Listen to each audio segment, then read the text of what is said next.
Our devotion for today, give it to God. Philippians chapter 4 verse 6 through 9 is our scripture reading, and our key verse Psalm 55 verse 22. Cast thy burden upon the Lord, and He shall sustain thee. He shall never suffer the righteous to be moved. Hindi intensyon ng Diyos na dalhin mo ang kabigatan mag-isa. Alam ng Diyos kung gaano kahalaga na maalis sa iyong buhay ang mga kabalisahan. Dahil ang kabalisahan, ito ang sisira sa iyong kapayapaan, ito ang magpapadalim sa iyong paningin, ito ang mag-aagaw ng iyong kagalakan, at ito ang uubos ng iyong kaisipan. May mga bagay ba sa iyong buhay na ikaw ay nabalisa? And then, after mong maranasan ang matinding problema mentally or emotionally, ito ay ibinibigay mo na sa Diyos. Well, that's a good thing sapagkat yun ay magbibigay sa iyo ng napakagandang relief. But sometimes, yun ay nagiging problema because iniisip lagi natin na tayo ang dapat may control sa lahat ng sitwasyon sa ating buhay. Kaya hindi natin binibigay agad sa Diyos anuman ang ating mga kabigatan.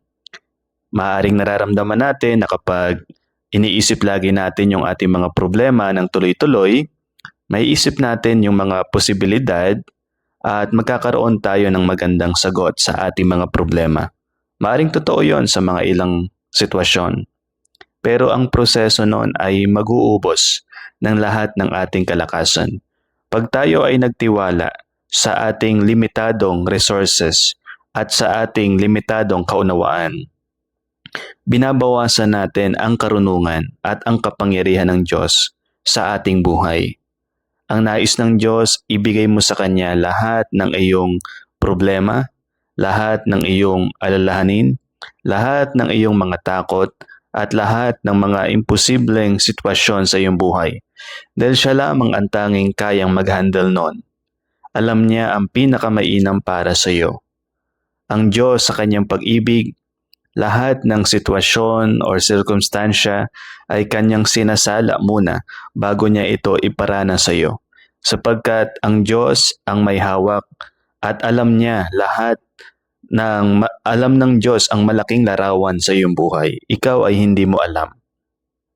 So huwag mong subukan i-manipula ang mga bagay sa iyong buhay. Hindi mo kailangan magduda sa Panginoon. Sa pamamagitan ng pandaraya, pagnanakaw, pagsisinungaling, or anumang mga bagay upang makuha mo lamang ang iyong kagustuhan. Ang kailangan mo ay ang magtiwala sa Panginoon. So kung handa kang magtiwala ngayon sa Diyos, handa siyang makinig sa iyo. Ibigay mo sa Kanya ang iyong puso, ang laman ng iyong puso, at aalisin niya ang iyong kabigatan.